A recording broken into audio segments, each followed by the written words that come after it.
Hi, this is Ryan Vaz from with PBN Bharat with this show called Inspire. This Inspire is to for youngsters who are into business and who want to scale their business outside of India. Um, the way that we are doing this is getting experienced people into exports or who have already scaled their business and having a nice frank chat with them with inputs that can probably help you grow your business as well. Today we have a gentleman who has been almost 35 years in the business. He runs an organization called Pace Express Pvt. Limited. This business, is a well-known business specializing in shipping, logistics, freight forwarding. Everybody in the export business knows this gentleman. I'm so proud to have Mr. Sanjay Kirlaparker with us today. With a 150 crores business, this man comes with a lot of weight, with a lot of experience, and I'm so happy to have him here today. Sanjay sir, Pace Express handles large export volumes. What has changed most in the logistics industry in the last 5 years, which exporters still don't understand? Thank you, Mr. Ryan. There is a lot of changes in last 5 years because I am in this market almost for plus 30 years in Goa as well as all India basis. So now a lot of new technologies had come up, especially everything is systemized. Now India is growing like anything. Indian economy is on fourth position, but Indian export is grown within 5 years almost more than double. Wow. Okay. Wow. And there is a lot of new young entrepreneurs are coming, especially not only from Goa market but all India basis. Right. Okay. So you're dealing with entrepreneurs from across the country. Yes. Wow. Yeah. Okay. And myself, I have taken the initiative to expand this export business from Goa as well as import. Right. And last 3 years, almost 3 years, with help of Vibrant Goa and BNI, Right. I got a lot of references from Arman Bankley, who is Okay. always supportive to me, and I have added almost 30 to 40 new young entrepreneurs to start Very nice. export and import, and already started. Nice. With small quantity initially, but slowly they are growing. And another, we have almost 100 people in pipeline who are planning to export immediately. And again, these are from Goa. Yeah, all Wow. are from Goa. Wow. So we are case to case. We are planning to start with small quantity. Even we are planning to expand our Goan products to worldwide. Nice. Yes. Nice. So if anyone wants to start their new export business, I think you're the right person for them to get in touch with. Correct. Right. I help them in all way, like from documentation to how to export, how to plan their full. So basically, the full hand holding you will do for them. Yes. So, sometime back we were talking to Mr. Lucky Singh, who was here Yeah. as a guest. Yeah. And one of the things that we discussed about was freight volatility. Yeah. The costs keep fluctuating. How do you kind of make cost predictable for customers? Of course, when someone wants to quote, he needs to add the freight in as well. So how do we make that predictable? See, I don't think there is a fluctuation of freight. Oh, is it? Even in COVID time, was a fluctuation because of certain technical reasons. I Like see. for main all our world ports, there was only one shift. The laborer was working for only one shift, and lot of vessels are on the queue. Empties were not available, so vessel have to wait for one month. So that time the freight went up to 5 times more than existing freight. Right. Now the freight fluctuation absolutely not there. It may be $100-$200 plus and minus, depends upon the demand. On the demand. So I don't think any freight fluctuation. So you're saying that now it is more in control. But Yes. in between there was this accident that took place in the Panama Canal. Then there were other things. See, Did that affect? that increase only the transit time. It increases the transit time, not the cost. Not the cost. So the freight company bears that cost? Yes. Hardly 3-4 days, because the vessel which was going through Suez Canal was attacked by Somalians. Right. So the vessel was bypassing and transit time was increased, but freight level hardly $50-$100, not more than that. Nice. That Okay, doesn't affect for exporter. Okay, that's Yeah. that's an interesting perspective. For a lot of new exporters, and I think even some people who have been into export for a long time, documentation, costing, communication is a challenge. I mean, so much of paperwork, people get scared. What is the common mistakes that people do, and Yeah. how can it be avoided? Mr. Ryan, this is very good questions and very interesting. I got lot of experience. See, once the customer got a booking, Right. they will think only one question will be in their mind, saying that I have to push this cargo hand over to freight forward shipping line. Right, right. But they have to clear the certification first. Some Right. casing, for example, organic, you have to export any organic commodity. Right. So you require a board certificate, organic certificate. Then you need a APEDA certificate, PITO certification. Sometimes what happens, without that certificate, they are planning for exports. Right. So that is the difficulty mostly I am facing. While export and import, there is 3-4 points to be noted before importing. One is duty. Right. So now duty is increased. Okay, GST is come down. But some importer doesn't know what is the percentage What of is the duty. percentage? They are not including in their costings. That is one point. Second point, suppose the importer is getting 5 containers at a time. So they have to see the warehouse also. So warehouse space is the most important. They will get the container will stuck here.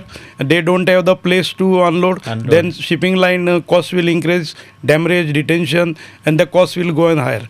Third thing, road transportation. Suppose you are getting any odd dimension cargo or override cargo. Or suppose you are getting any machinery. So there is some road restrictions. Right. You cannot get a machinery to Goa direct. Right. You have to unload it in Nhava Sheva or either Chennai nearest port. Right. So getting the machinery from Nhava Sheva to Goa is a big Is an headache. additional cost. Yeah, additional cost.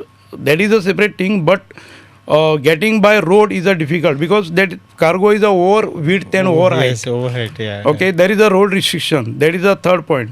And fourth point, certification. There is certain certification, additional certification is coming up. So before importing, they have to see what are the documentation, warehouse space, road restrictions, as well as duty figure.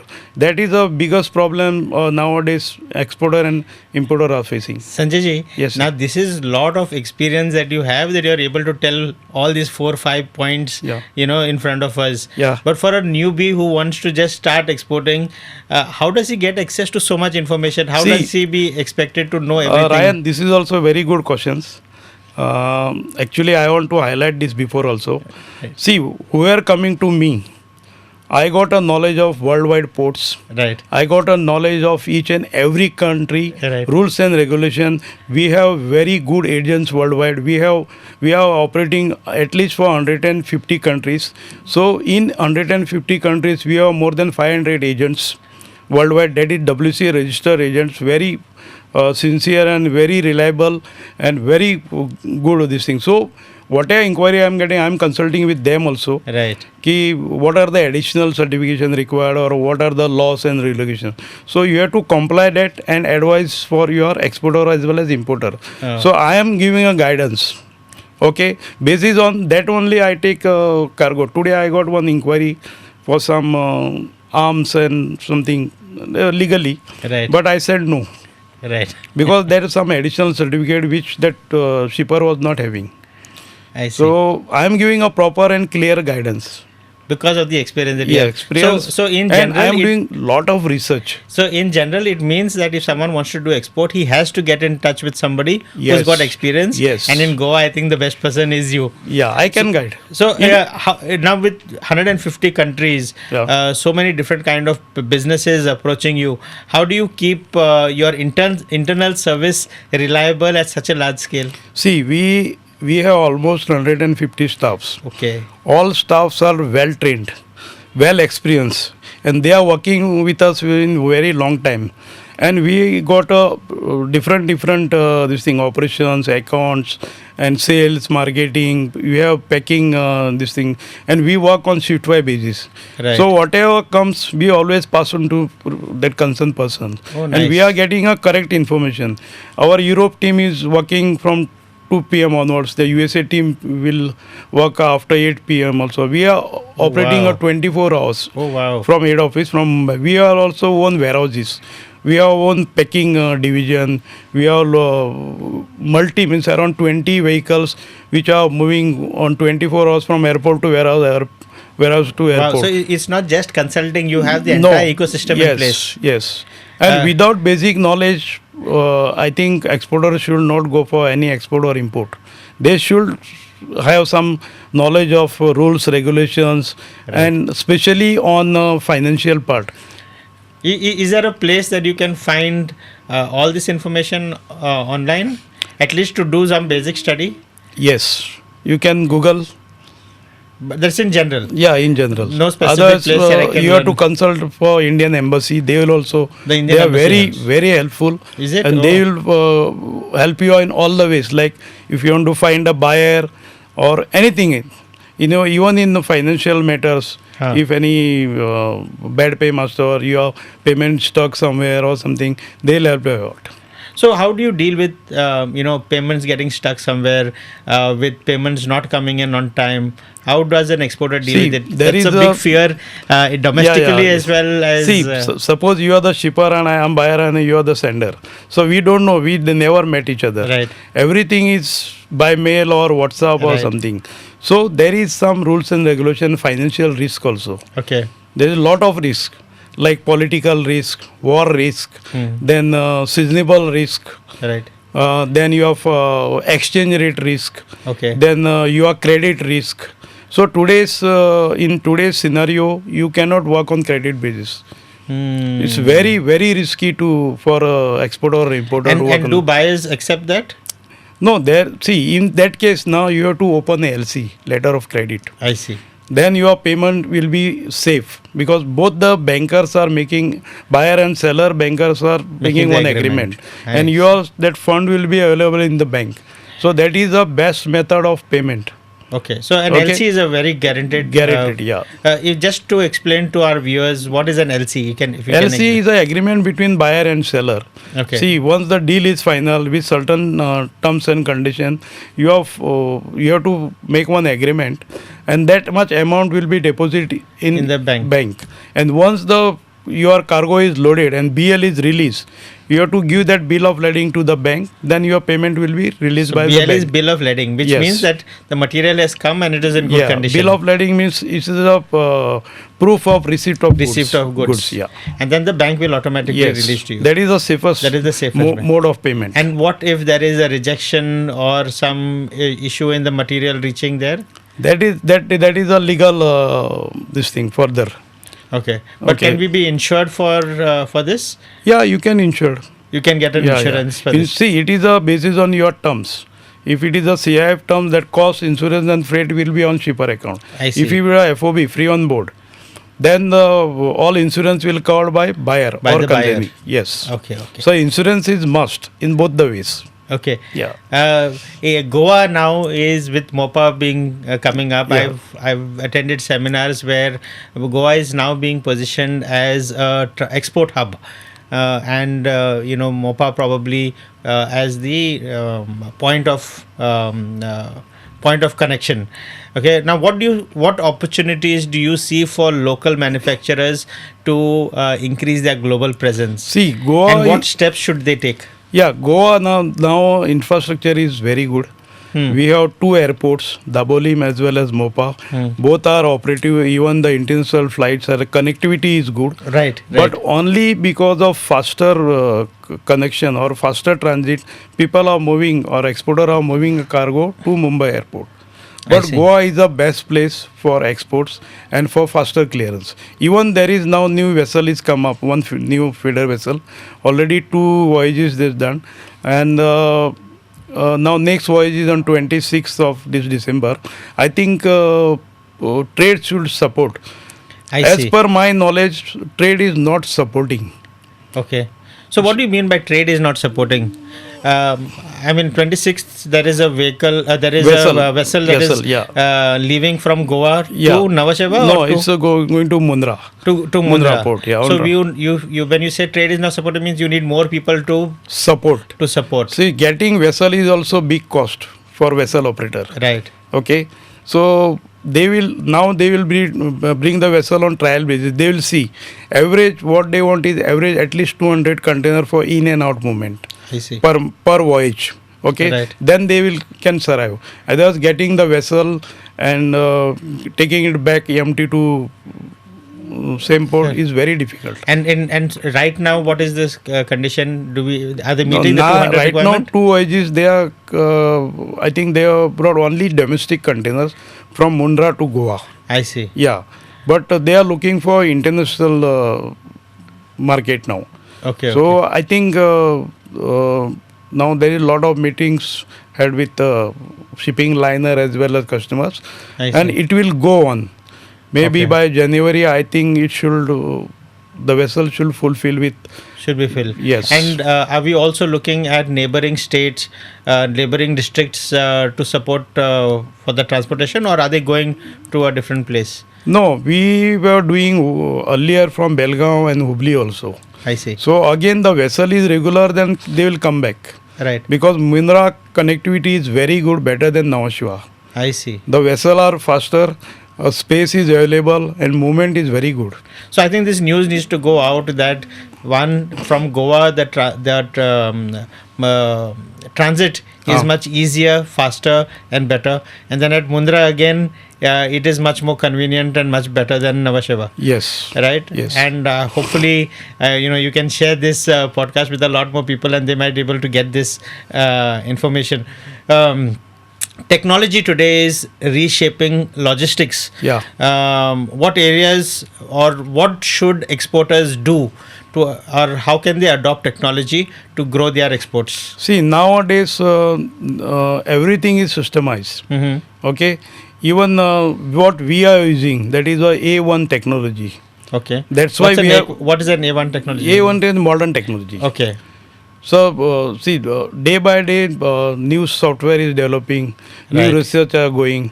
Right. So, we always use the A1 technology. That's why we are growing. I see. So, So- you're constantly keeping updated. Yeah, we have separate IT department who is handling Nice, that. very nice. Yeah, and we always see our everything is systemized. Even you can sit at home and you can track your shipment. Okay. Right. And we give a open this thing to our all the exporter and importer. So we are using a A1 modern technology and we are reviving it. Right. Yeah. Right. So, I mean, when we look at the export process, for someone who's just starting, it is scary. And you're handling so many people. Doesn't it get stressful to you? See, normally I Or- work. or is there a system that you have to put in I place? work almost for 12 hours per day. 12 hours per day. Yes. Okay, and this is nothing new for me. Right. I can face any challenge. Right. See, we are exporting pets, animals. Even I exported lot of dead bodies, which was not possible earlier. Really? Not now, long back. Okay, Oh. I was handling a full ship load of 60,000 tons, 1 ton, and I was alone to Oh. handle that system. So I faced lot of challenges, and it is nothing for me nowadays. So I am Okay. almost 35 years. But Right. one thing I have to tell you, that today also I am still learning, Right. and every shipment is new for New me. experience. New experience. Even maybe we are in couriers, we are in LCL, containers, brake bulbs. Okay, we are in custom clearance. But every shipment is new learning for me. So, But I always share my knowledge to others. I Uh-huh. don't keep anything with me. two very important things that you just said, Yeah. that you're always learning and you're always sharing that. And I think your willingness to come here very quickly, you said okay to come on to this show and share your information, that was because of this attitude that you have. So one last question before I would love to spend some more time on you. There's so much information that is coming up, very highly technical but highly important podcast this is. One last question that I'd like to ask is what philosophy has helped Pace Pace Express scale to 150 crores while being trusted by all these people that you have? See, it is finally a teamwork. Team. Okay, Team. it's a team. We have experienced staff. Mhm. All are well trained. All are reliable, and our service is number one. We are Okay. growing every year 20-25% only because of your trusted service. Right. Right. Okay, Right. and our MD, Mr. Chris Gracias, he's from Goa.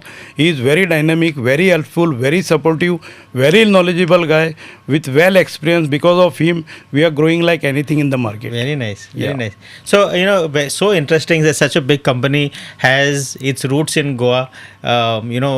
Again and again the narrative comes that Goa is only beach and sand, and yet we have stories of people who've been scaling from Goa to across the world and doing work in such large volumes. Sanjay ji, it was such a pleasure to have you on the show today, and so much that you shared today as technical knowledge as well as personal stories, personal philosophies that can help us. That attitude that you have of constantly learning, constantly hearing, is something that is definitely going to inspire our youngsters. Thank you very much for coming onto this show. Thank you very much, Mr. Ryan. Thank you.